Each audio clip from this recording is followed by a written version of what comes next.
Welcome to Almas Jacob live. मैं हूं Almas Jacob और आप देख रहे हैं Omikron the Nomad Soul 1999।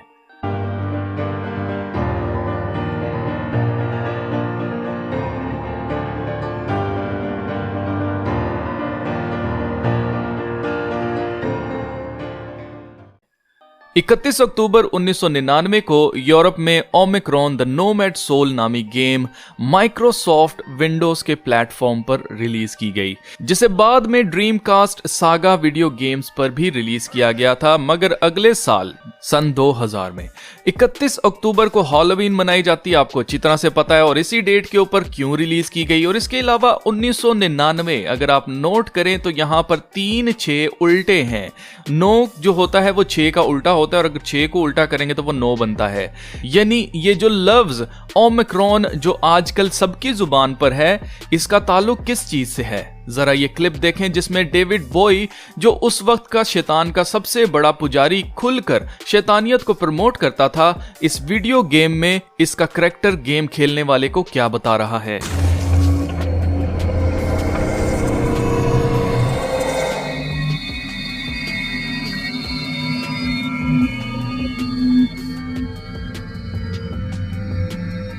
So here you are, the stranger in Omicron, conqueror of demons. Dagobah told me much about your exploits.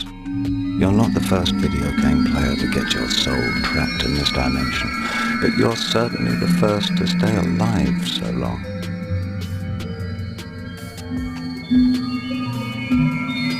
They're now in Astaroth's reservoir of souls. Better to die 1,000 deaths than end up there.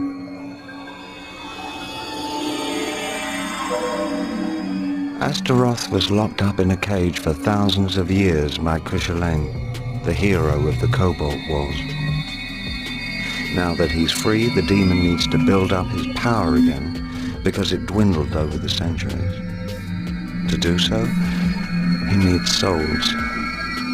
Thousands of souls.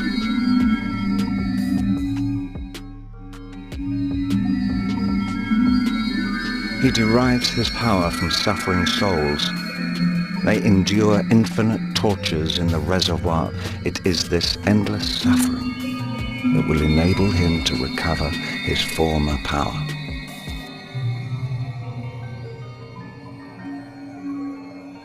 The souls here are grey and withered. You can't get much power from them. The juiciest souls are in your dimension.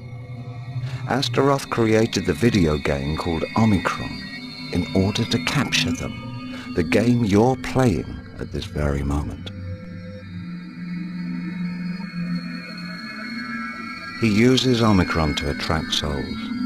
He asks players to put their spirit into a body in order to enter our dimension. As soon as the soul has come here, it only takes a demon to catch it and take it to Astaroth. For all you have done for us, Nomad Soul. We'll never forget you. जी तो जीजो, आपने देखा कि David boy player को detail में बता रहा था कि तुम कोई पहले नहीं जिसकी रूह इस वीडियो गेम में कैद हो चुकी हो, लेकिन तुम अभी तक जिंदा रहने वालों में से पहले हो। एस्टरोथ नामी डीमन हजारों साल से कैद में था, लेकिन अब वो आजाद हो गया है और उसे अपनी पावर बढ़ानी होगी, क्योंकि उसकी पावर कम हो चुकी है और पावर बढ़ाने के लिए उसे हजारों रूहों की जरूरत है। एस्टरोथ कौन है, तो इसके बारे में अगर आप डीमोनोलॉजी में पढ़ेंगे तो इसका नाम आपको मिलेगा जरूर पढ़ने को। एक तो एस्तरात है। एस्तरात जो है वो बेसिकली फीमेल डीमन है, और जो एस्तरोथ है वो बेसिकली एक मेल डीमन है। और ये मेल डीमन कौन है? ये बाल और लूसीफर के साथ ट्रिनिटी में है, हायरार्की में है। यानी कि ये बेसिकली वही डीमन है, ये वही है जिसको लूसीफर कहा जाता है, ये वही है जिसको बजबोल कहा जाता है, ये वही है जिसको बाल कहा जाता है।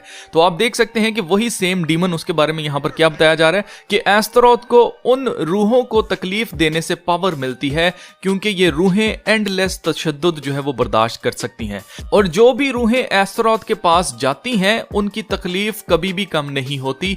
इससे एस्तरोथ की वही पुरानी पावर उसे वापस मिलेगी, यानी कि रूहों को तकलीफ पहुंचाने से।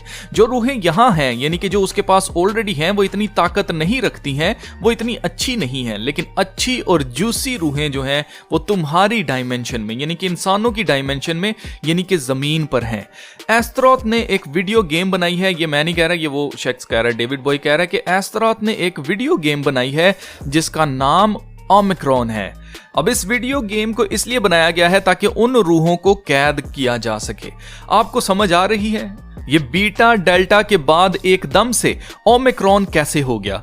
It's all about souls. ये सब कुछ रूहों के लिए किया जा रहा है ताकि उस सोए हुए डीमन को, उसको कैद में से बाहर निकाला जाए, उसकी पावर को बढ़ाया जाए। जो इनकी फजूलियात, जो इनकी थिंकिंग है, जब तक खुदा ना चाहे इन डीमंस को कोई भी आजाद नहीं करवा सकता है। लेकिन उन रूहों पर अफसोस जो खुदा की रूहें नहीं हैं, जो खुदा के लोग नहीं हैं, जिन्होंने अपनी रूह का सौदा शैतान के साथ कर लिया हुआ है, वो सारी की सारी रूहें एंडलेस तशद्दुद के लिए एस्तरोथ के पास जाने वाली हैं। आज जो कुछ भी हो रहा है वो सब कुछ इस वीडियो गेम में बताया गया था। जैसा रूहों का वीडियो गेम में कैद होना, मेटावर्स जो आने वाला है वो यही काम करेगा, यानी कि एक वीडियो गेम एनवायरनमेंट, एक वर्चुअल रियलिटी, एक नकली दुनिया। आप खुद सोचो कि इसकी हमें क्या जरूरत है, इसकी हमारी रियल लाइफ में क्या इंपॉर्टेंस है? कोई इंपॉर्टेंस नहीं है, लेकिन बिलियंस ऑफ डॉलर्स इसके ऊपर क्यों इन्वेस्ट किए जा रहे हैं और हर एक कंपनी अपना अपना मेटावर्स क्यों बनाना शुरू हो गई है? तो उसका रीजन है रूहों को कैद करना।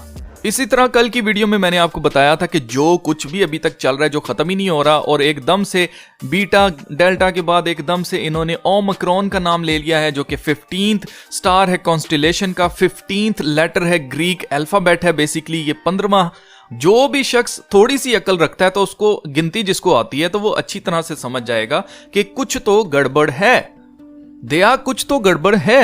अब अगर आप नोट करें तो इस गेम को कहां पर रिलीज किया गया था? विंडोज के प्लेटफॉर्म पर।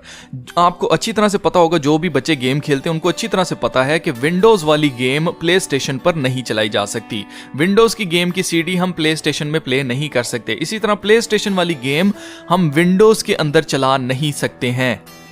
तो जब तक विंडोज इसको सपोर्ट नहीं करेगी तब तक ये गेम चल ही नहीं सकती थी। तो दैट मींस कि विंडोज के ऊपर रिलीज की गई 1999 में 31 अक्टूबर को। ये सारी चीजें कोइंसिडेंस नहीं हो सकती हैं। आप में से अक्सर दोस्त मुझसे पूछते हैं कि अल्मास ये सारी चीजें तुम्हें कैसे पता चल जाती हैं? तुम भी कहीं इल्यूमिनाटी तो नहीं? तो उनके लिए मैं उनको बताना चाहता हूं कि हम उस खुदा की प्रस्तिश करते हैं जो कि उन राजों को, जो भेद, जो बंद दरवाजों के पीछे से ये जो प्लान करते हैं, उन प्लान्स को एक्सपोज करने वाला खुदा है। खुदा के कलाम में लिखा है, क्योंकि कोई चीज ढकी नहीं जो खोली ना जाएगी, और ना कोई चीज छिपी है जो जानी ना जाएगी। इसलिए जो कुछ तुमने अंधेरे में कहा है वो उजाले में सुना जाएगा, और जो कुछ तुमने कोठरियों के अंदर कान में कहा है कोठों पर उसकी मुनादी की जाएगी। यानी कि इनके झूठ को एक्सपोज किया जाएगा। आगे लिखा है, मगर तुम दोस्तों से मैं कहता हूं कि उनसे ना डरो जो बदन को कत्ल करते हैं और उसके बाद और कुछ नहीं कर सकते, लेकिन मैं तुम्हें जताता हूं कि किससे डरना चाहिए। उससे डरो जिसको इख्तियार है कि कत्ल करने के बाद जहन्नम में डाले।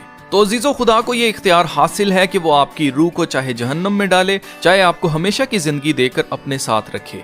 तो उससे डरो जिसके पास इख्तियार है आपको मौत देने का भी, जिसके पास इख्तियार है आपको हमेशा की जिंदगी देने का भी।